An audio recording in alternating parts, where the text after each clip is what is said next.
반갑습니다. 1월 21일 수요일 큐티 스케치 시간입니다. 오늘 본문은 마태복음 5장 17절부터 26절까지의 말씀입니다. 오늘 본문은 이렇게 시작합니다.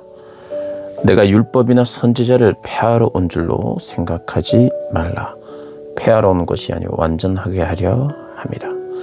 진실로 너희에게 이르노니 천지가 없어지기 전에는 율법의 1.1획도 결코 없어지지 아니하고 다 이루리라. 그러므로 누구든지 이 계명 중에 지극히 작은 것 하나라도 버리고 또 그같이 사람을 가르치는 자는 천국에서 지극히 작다 일컬음을 받을 것이요 누구든지 이를 행하며 가르치는 자는 천국에서 크다 일컬음을 받으리라. 내가 너희에게 이르노니 너희 의가 서기관과 바리새인보다 더 낫지 못하면 결코 천국에 들어가지 못하리라. 오늘 본문은 율법 지킴, 예수님과 율법에 대한 그런 설명을 하고 있습니다. 율법을 가장 잘 아시는 주님이셨고 그 율법을 가장 잘 지켜야 된다고 오늘 본문이 말하고 있죠. 이 율법이라는 것은 하나님의 법입니다. 하나님의 말씀이며 또 이 안에는 하나님의 뜻이 있습니다. 율법 안에 하나님의 마음이 담겨 있고 하나님의 뜻이 담겨 있죠. 그 하나님의 뜻을 가장 정확하게 아시는 분이 하나님의 아들이신 예수 그리스도시요 하나님의 영이신 성령님이시오. 성령님과 예수님과 하나님은 하나님의 뜻, 당신의 뜻들을 가장 정확하게 아시는 분입니다. 누구보다 정확하게 이해하고 또 행하시는 분이 바로 예수님이죠. 율법의 의미를 정확하게 그리고 그런데 그 율법의 의미를 가장 잘 아시는 분이 그 율법을 완성하러 오셨다는 거예요. 완성.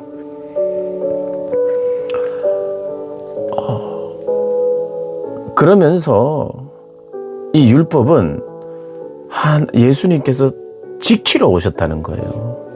율법을 폐하러 온 것이 아니라 완성하며 그것을 지켜내면서 우리가 지켜야 될 모든 율법을 지키심으로 그리고 우리가 받아야 될 모든 저주와 죄에 대한 값을 대신 지심으로 율법의 저주를 받으심으로 율법을 이루셨고 또 율법의 순종을 통하여 율법을 이루시는 그래서 그 율법 이루심과 그 순종함이 나의 순종이 되는 율법으로 말미암아 저주를 대신 받는 것 때문에 주님이 받는 저주가 내가 받는 저주가 되고 주님이 지키신 그 율법의 의의가 나에게 의의가 되는 주님의 죽음이 나의 죽음이 되고 주님의 부활이 나의 부활이 되고 주님의 승천이 나의 승천이 되는 그런 놀라운 일이 주님이 오심으로 말미암아 이루어진다는 겁니다. 그러면서 너희들이 정말 율법을 지켜야 되는데 율법의 가장 핵심적인 것 중에 하나를 먼저 21절부터 26절에 소개하고 있어요. 뭐냐 하면 형제와 화목하라는 겁니다. 화목한다는 거예요. 용서하고 품는 것, 사랑하는 것입니다. 옛 사람에게 말한 바 살인하지 말라. 누구든지 살인하면 심판을 받게 되리라 하였다는 것을 너희가 들었으나 나는 너희에게 이르노니 형제에게 노하는 자마다. 자, 율법을 지금 새롭게 해석하는 게 아니고요. 구약에는 율법을 이렇게 지키면 되는데 지금 예수님이 오셨을 때는 그 율법보다 훨씬 더 어렵게 지켜야 된다를 말하는 게 아니에요. 율법의 올바른 해석을 하고 계십니다. 노하는 자마다 심판을 받게 되고 형제에 대하여 라가라 하는 자마다 공에 잡혀가게 되고 미련한 놈이라는 자는 지옥불에 들어갈 것이라고 이야기하는 거죠. 그 노하거나 살인한 자에 준하는 그들의 중심이라는 거예요. 노하는 자, 바보라고 말하는 자, 미련한 놈이라고 말하는 자. 그것이 바로 형제를 죽이는 것과 다름이 없다는 겁니다. 그래서 우리가 쉽게 생각하면 안 돼요. 사람을 하찮게 여기는 것, 사람을 열등하게 대하는 것, 사람을 차별하는 것, 그리고 사람을 욕하는 것, 사람에게 함부로 노하는 것, 미련한 놈이라고 하는 것, 형제를 미워하는 것, 살인하는 자라는 겁니다. 미움이라는 칼로 그를 찌르는 거예요. 그렇게 하면 안 된다는 겁니다. 용서하고 칼을 내려놓고 주님의 용서의 마음을 부어달라고 기도해야 되고, 끝까지 포기하면 안 되는 거죠. 그래서 23절엔 이렇게 이야기합니다. 그러므로 예물을 제단에 드리려다가 거기서 네 형제에게 원망 들을 만한 일이 있는 것이 생각나거든. 자, 우리는요,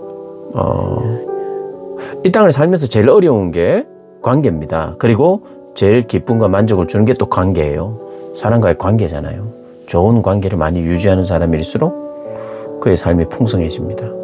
근데 이 관계라는 것이 늘 원만하진 않죠. 오해가 생길 때가 있고, 우리에게 시기, 질투, 미움 이런 것이 있기 때문에 그런 것이기도 하고, 여러 가지 이유 때문에 관계라는 것은 깨어지기가 쉽습니다.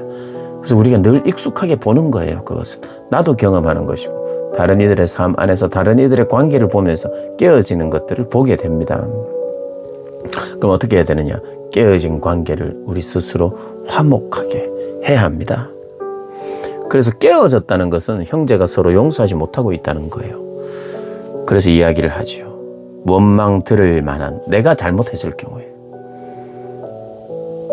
내가 잘못했을 경우가 있을 거 아니에요. 원망 들을 만한 일이 있다면 먼저 가서 형제에게 사과하라는 거예요. 형제에게 용서를 구하는 거예요.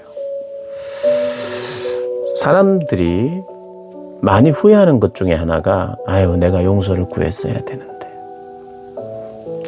그것과 또 하나는 내가 용서해줬어야 되는데.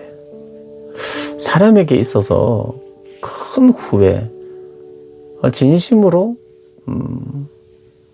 후회하게 되는, 그리고 특별히 시한부의 생을 살게 된다는 걸 알게 되었을 때, 그리고 죽음을 앞둘 때 사람에게 가장 큰 후회는, 아이고 내가 거기 놀러 가봤어야 되는데, 아니면 내가 이건 먹어봤어야 되는데 하는 그런 아쉬움보다 가장 큰 후회는 내가 용서했어야 되는데, 내가 더 품어줬어야 되는데, 그런 겁니다.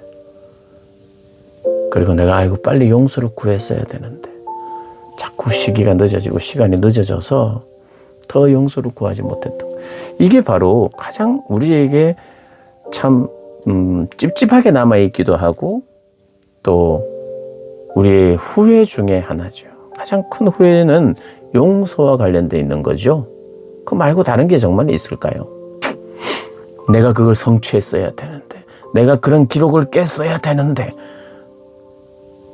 그게 아니죠. 용서와 사랑하지 못한 것, 품지 못한 것에 대한 후회입니다. 그러니 율법을 정말 지켜야 된다. 율법을 완성하는 것 중에 중요하게 지금 언급하고 있는, 예수님이 언급하고 있는 것은 화목해야 된다. 사랑해야 된다. 용서해야 된다.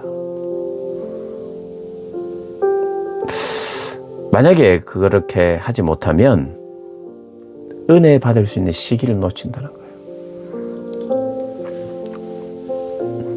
내가 용서를 구해야 될 사람에게 용서를 구하지 않으면 그 사람이 뭔가를 준비해요. 그도 나름대로 칼을 갈고 있어요. 그리고 그 칼을 누군가에게 나누어 준다면, 그리고 그 시기를 놓치고 있다면 큰 싸움이 진행이 되는 것입니다. 그래서 회개의 중요성을 우리에게 이야기를 하고 있어요. 관계 회복의 중요성을 이야기하고 있어요. 그리고 이것은 사실 하나님이 예배를 받지 않는다고도 이야기하세요. 형제와 화목하지 않는데 그 형제와 함께 예배를 드리면 그 예배를 받지 않는다는 거예요. 엄밀하게 말하면. 그래서 내가 형제를 용서하지 못하고 있는 그런 사람이라면 엄밀한 의미에서 자꾸 예배가 막혀요. 예배가. 하나님 앞에 진심으로 나갈 때마다 내 속에 용서에 대한 하나님의 거룩한 부담이 생기거든요.